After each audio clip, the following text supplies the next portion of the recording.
Dan saya Bapak Ibu sekalian atas nama penyelenggara kami ditugasi untuk menemani panjenengan. Ketika saya menemani berarti ikut kerja nggih. Ampun khawatir Pak.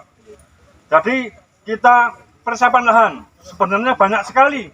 Persiapan lahan itu pertama dari pembuatan penghilangan semak belukar termasuk sisa-sisa akar, termasuk pengurangan cabang-cabang tanaman yang membuat kebun itu gelap. Pantangan ada adalah terlalu gelap, harus terang. 50 sampai 75% intensitas cahaya matahari. Kemudian setelah lahan, persiapan lahan secara umum sudah dari naungan, dari drainase. Ini ada drainase kecil, nggih. Itu di situ. Kita urutkan, nggih. Jadi sebelum dibuat lubang tanam, sebaiknya drainase dulu digambar. Di tempat saya berdiri, ini sebenarnya drainase bisa, tapi drainase yang paling dangkal untuk membuang air dari masing-masing bedengan, benar? Di sini ada lagi, tapi dangkal untuk mengalirkan air dari ini, dan nanti di keliling itu paling lebih dalam lagi. Dan bedengan sebaiknya geger sapi, peson geger sapi. Nek sapi gegere lincip montok, nek uang gegere legok, bener? Bener. Mulane anggere ningali wong awake lemu karo pajak legokne tengah. Angger legok jero pasti lemu, nggih. Dagingnya akeh. Untuk unsur air nggih, drainase itu bukan untuk menyimpan air, tapi untuk mengalirkan air. Kalau Bapak Ibu sudah bisa memanajemen air alam, panjenengan sudah secara tidak langsung itu mengurangi risiko terkena penyakit busuk akar leres, mboten Pak Yogi. Nek panjenengan melakukan itu berarti juga punya harapan lebih untuk bisa tanaman hidup lebih baik dan produksi. Bener mboten Bapak Ibu? Betul. Nah, yang penting banter nggih. Kemudian setelah gambar kebun sudah, nah ini dulu yang diajir sebenarnya di sini Pak nggih. Ini ajir. Lubang tanam itu digambar. Itu dengan tali dengan kincer bisa. Kita asumsikan ini pun dikincer semenjak awal nggih. Dengan jarak 2,5. Kalau ini paling 1,5 meter, anggap saja 2,5 nggih. Kalau ini sudah 2,5. Yang penting pemahaman dulu nggih. Kemudian seharusnya panjatan itu ditanam sebelum lubang tanam dibuat. Gimana Bang nggih? Harapannya pun hidup minimal atau paling enggak 3 atau 6 bulan sehingga sudah kena hidup. Nek bareng kemane nembe centlep masang pemanjat panjenengan gal lubang tanam digondeli nggo sampiran kaos, lah akhir malah tidak hidup. Itu maksudnya nggih. Semua tanaman untuk pokok penaung pemanjat ditanam lebih dulu. Kemudian posisi panjatan di sebelah timur, napa sebelah barat, napa utara, napa selatan? Barat. Panjatannya barat. Tujuannya? Alasannya dapat sinar? Jadi nanamnya itu. Alasannya melek? Alasannya melek? Ya ini sebelah tempatnya. Pokoknya ladanya itu energi itu sumber energi segala makhluk hidup. Bukan manusia, bukan binatang, bukan tanaman. Ini pohon nanti yang paling cepat matanya tumbuh itu sebelah timur. Nah kalau ada di sebelah sini nanti kolang-kalingan, di samping tidak bisa berfotosintesis normal, juga akan rawan lebih lembab. Benar nggih? Kemudian lubang tanam dibuat 45 dalam 45. Tadi panjenengan yang memutuskan nggih? Karena apa? Karena mau memutuskan 45. Tanah subur. Tanah subur. Nek mboten subur berapa? 1 meter. 65. Nek mboten subur meneh pinten? 1 meter. Pak Mustangin tolong diajiri tengah Pak. Ini kan ada si Depan nih Pak. Kita ancam PKP. Jaraknya Mboten piye Pak? Jaraknya piye? Dari tepi ini 20 cm mas. Mit 20 cm ini 30. Maju lagi. Ampun miring, nek miring mboten penak. Nah, pun 20 cm. 20 cm. Nah, iki dereng tenan jiri niki. 20 cm.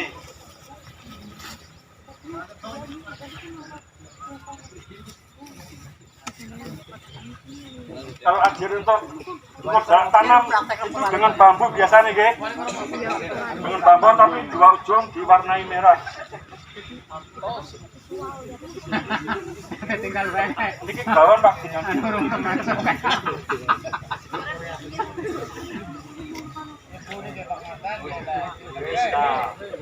sekarang gerakan bersama itu dinaikkan, itu dipegang dinaikkan, itu dipasang si ajiri. Nah, dinaikkan dipegang jangan dilepas. Udah dibawa semua, nggih. Jadi di perkebunan dimanapun Anda berada, nggih, ketika setelah ngajir itu nanti tukang duduk lubang carane niku ajir ini pegangan. Masukkan mas. Itu tengah as.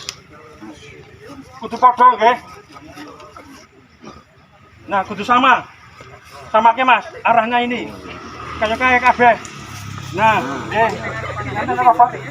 Balik Pak. Oh. Tepe galak Pak. Ada yang bawa arit mboten? Mau garis. Nah, ini. Nggih. Mau garis. Perpancarane kita di alam nggih mengtandai kotak niki terus diambil keduk. Tapi tidak merubah posisi gambar. Pripun nandai rumusnya garis rata yang Pak Suka. Pasul lah. Nah, kayak niku, guys.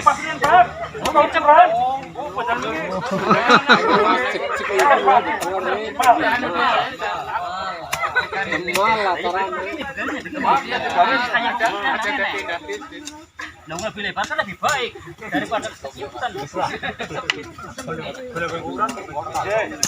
Yang puluhan ribu. Gunane mal. Mal. Menggawe botol mboten male mboten dadi, Pak. Nah, Boleh diangkat. Kiri, kira-kira. Bentuk gambare garis angkat pindah. warnanya memang tua ya. Terus terus jangkat. Jangkat. Ya jangkat, ya. Gantian paculnya Pak Lar nih Pak. Darah nih. Tuh, tuh. Nih kan ngemek pacul. Ya. Terus.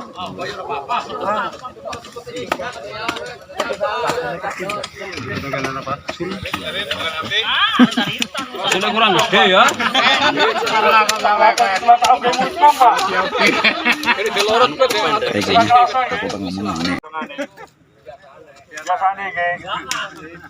Itu tergantung pacul emang. Bang, Pak kanan. Ini nggak selondong bareng. Oh, abang. Gitu kabel gimana selondong?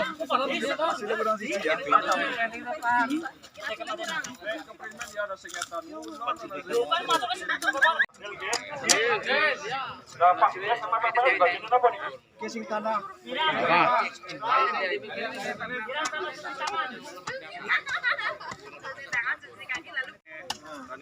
Petani milenial. Petani Masyar apa ya? Anak sawit? Sanes, Oh, bukan? Sanes. Sirnabaya, Pak. Sirnabaya. Oh, Sinar Baya berarti larangan nggih. Berarti Taranto ya.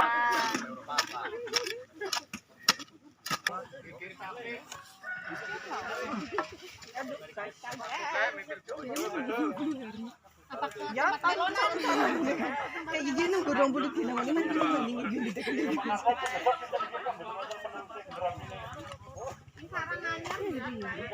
Belakangnya bau.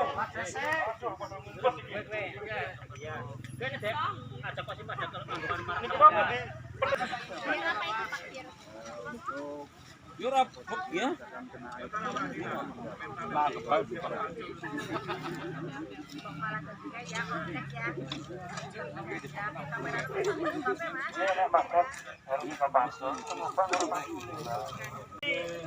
Nanti jangan nambah jarak dengan pemanjat kejauhan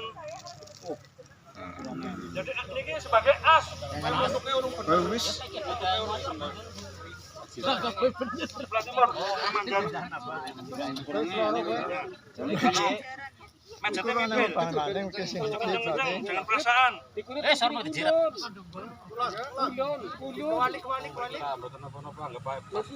Hadir kembalikan dulu.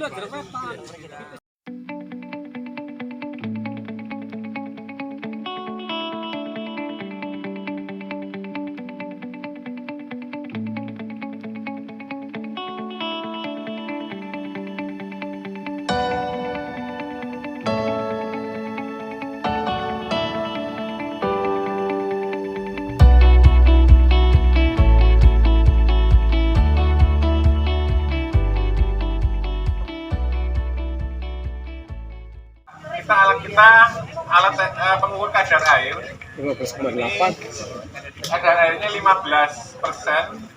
Ini standar simpan. Jadi kalau sudah 15% itu sudah siap untuk disimpan, Pak. Artinya kalau disimpan dalam waktu yang cukup lama tidak rusak atau tidak jamur gitu. Nah, ini ada keluarannya, Pak. Kalau masih basah, biasanya lada yang dibawa petani ke pasar rata-rata kadar airnya masih kisaran 20 sampai 25%. Bahkan ada yang masih 30% dibawa ke pasar itu, Pak.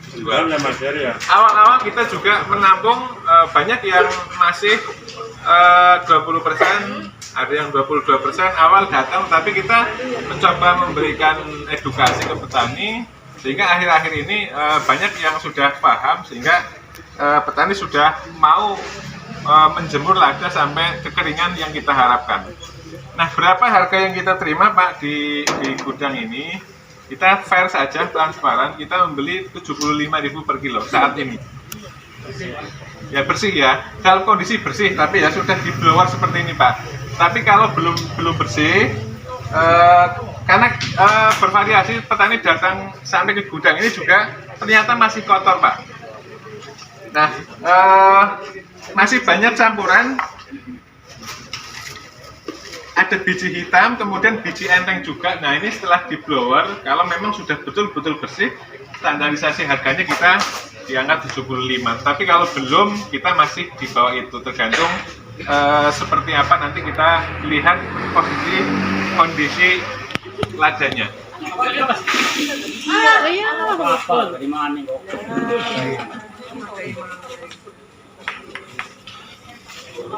Biji hitam itu yang diakibatkan karena belum bersih kulit, gitu. Biasanya karena terlalu cepat diambil sehingga belum busuk semua, kulitnya belum mengelupas semua, kemudian dijemur, akhirnya menjadi biji hitam. Kemudian yang kedua, yang ketiga, lada yang masih muda, biji enteng, Pak. Nah, biji enteng ini kalau di blower itu dia akan pisah. Nah, sehingga setelah diproses pembloweran ini, nanti yang kita dapatkan lada yang betul-betul berkualitas lada bagus. Ini kita sortir, Pak. Nah, kemudian kita kemas 25 kilo per kantong. Seperti itu, Pak. Nah, mudah-mudahan dengan proses itu ini akan kita dapatkan lada yang premium atau lada yang berkualitas. Nah, ini kita belum mulai dari awal, Pak. Baru menampung lada dari tanaman yang ada saat ini. Yang kita belum menjamin proses dari awal. Nah, dengan perluasan depan ini kita harapkan petani sudah memulai dengan standar cara-cara yang sesuai dengan SOP yang baru saja kita musyawarahkan bersama. Kira-kira itu nih, Pak? Cukup? Apa kembali, Pak? Barangkali ada mau tanyakan gitu. Masalah untuk penjualan ke sini itu apa dari petani langsung ke sini atau ada yang berkelompok? Sementara ini, Pak, ada yang petani datang sini, ada yang petani karena kita anggota KUP juga tersebar di beberapa, ada anggota KUP yang ada di wilayah, ada yang mereka menjual selada ke anggota kita yang ada di desa setempat misalkan, tapi harga kita tetap sama Pak, mau dijual di anggota kita yang di desa juga sama harganya, mau di Blok Sin juga sama harganya.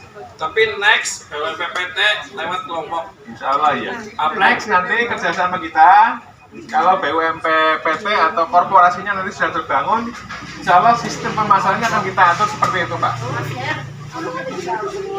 Wonten malih Pak, pertanyaan barangkali? Kalau untuk penjualan itu ya karena bebas berapa kilo saja diterima di sini. Ya kita 1 kilo. kita dari 1 kilo sampai 1 ton kita terima semua Pak. Iya, maksudnya juga terima aja. Asal ada. Ini kami sangat bersyukur ketika bersama tadi kami lihat juga responnya sangat bagus sekali ya dari rekan-rekan petani maupun Fasdes. Semoga kami bisa ikut bergabung ya bersama bapak-bapak sekalian, mas-mas sekalian. Ini ada petani milenial, Mas. Dari mana Mas? Di Surabaya.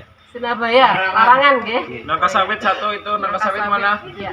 Nih mana? Nangka sawit. Oh, Oke, ya ini alhamdulillah sekali ya karena dengan melihat generasi muda yang banyak terlibat di bidang pertanian, insya Allah pertanian kita akan lebih banyak berkreasi ya, banyak sekali inovasi dan ke depan insya Allah kita memang sebagai negara agraris benar-benar bisa mendasarkan di kehidupan kita di agraris.